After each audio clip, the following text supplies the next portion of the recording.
You went camping or stayed in a trailer or slept on a pull-out couch at someone's place or ended up on a mattress that was absolutely not your mattress for a few nights. Something you have done 100 times without a second thought.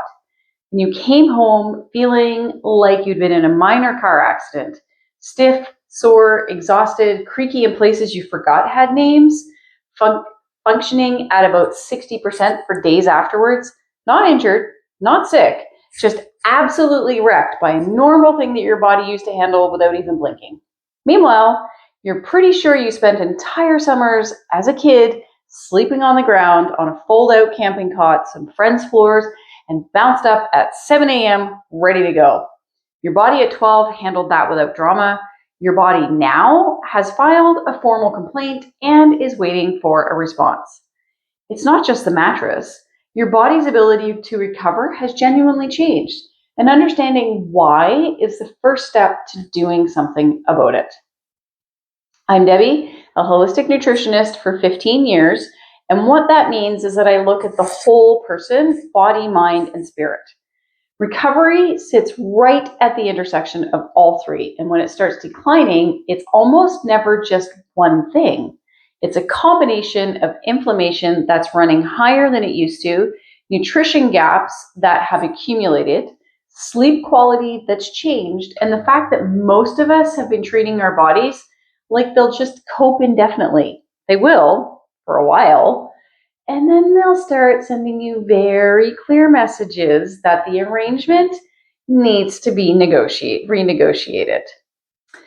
So a few things are happening simultaneously in midlife that affect recovery, and they all interact with each other in ways that make the total effect more significant than any single cause. Inflammation is higher. Chronic low-grade inflammation increases as we age, driven by decades of dietary choices. Stress, less than ideal sleep, and the hormonal shifts of midlife. And inflammation directly impacts recovery. It's why that camping trip wrecks you for a week instead of a day. Your baseline is higher, so every additional stressor, physical, dietary, sleep-related, it pushes you further over the edge and it takes you longer to come back. Muscle mass and protein synthesis have changed. From our 30s onward, we naturally lose muscle mass unless we actively work against it, a process called sarcopenia. That's muscle loss.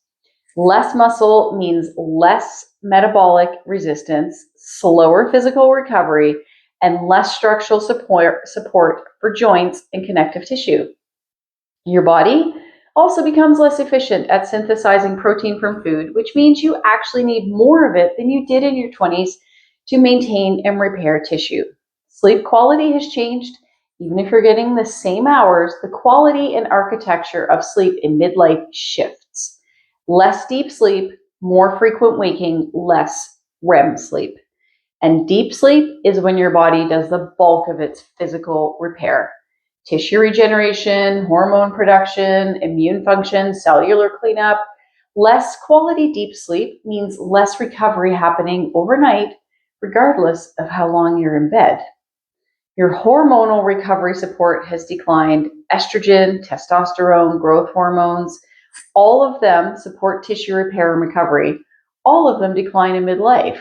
Great, right? Growth hormone in particular, which does significant repair work overnight, decreases substantially with age. Less hormonal support means less repair of the micro damage that normal physical activity and daily life create. Quite a lot, as it turns out, is what food has to do with all of this. Protein adequacy is the single most important dietary factor for recovery in midlife. Most people our age, women especially, are not eating enough of it. We need more protein now than we did in our 20s, precisely because our muscle protein synthesis is less efficient. Great, just something else we have to worry about. Aim for protein at every meal, not just dinner. Eggs, lentils, tofu, fish, Greek yogurt, hemp hearts, quality meat, if that's what your diet consists of.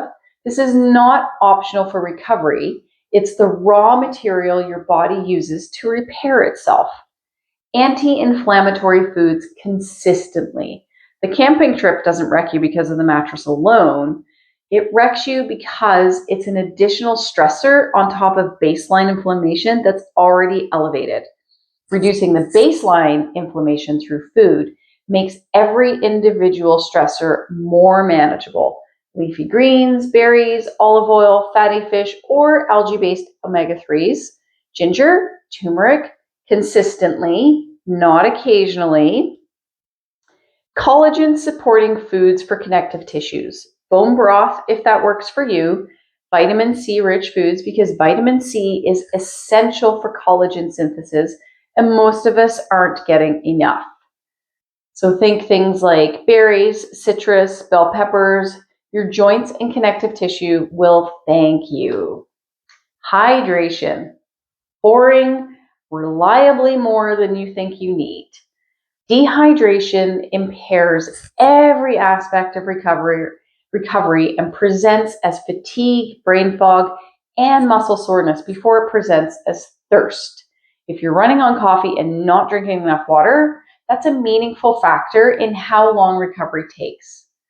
So what impairs recovery? Alcohol significantly impairs it.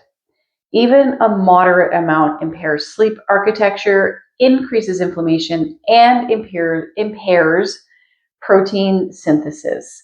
If you've noticed that a few drinks now means several days of feeling like shit rather than one rough morning, that is exactly why.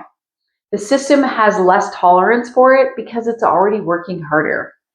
Collagen peptides. The evidence for joint and connective tissue support is reasonably solid, and it's easy to add to coffee or a smoothie.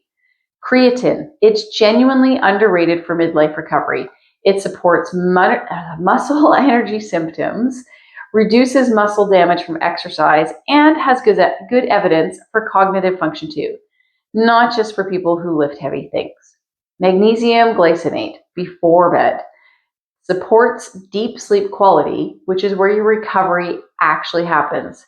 If your sleep is shallow and unrestorative, this is one of the first things worth trying. Omega-3s in supplement form, if you're not getting them consistently through food. The anti-inflammatory effect is directly relevant to speed recovery. Vitamin D, it supports your muscle function, immune recovery, and inflammation regulation. If you're deficient, which is common if you live in Canada, especially between October through to April, we don't get vitamin D from our sun. So most of us living in Canada are deficient. When the sun comes out, we slather ourselves with sunscreen, which blocks the vitamin D. So I've already done another video about that.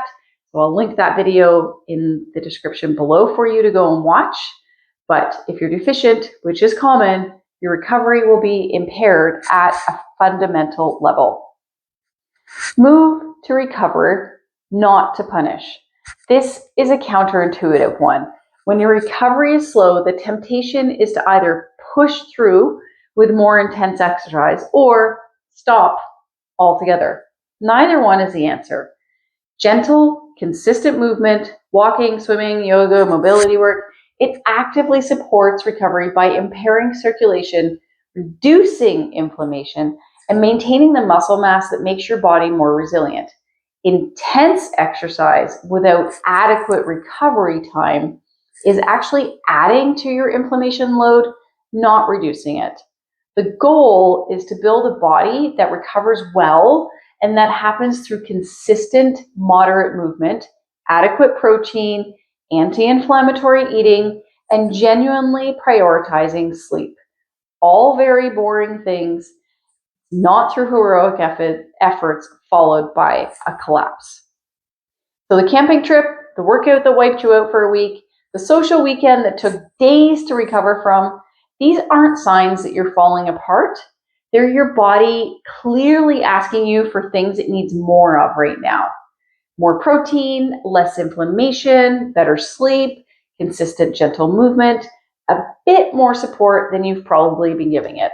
Your body isn't broken, it's just operating in conditions that require more input than they used to.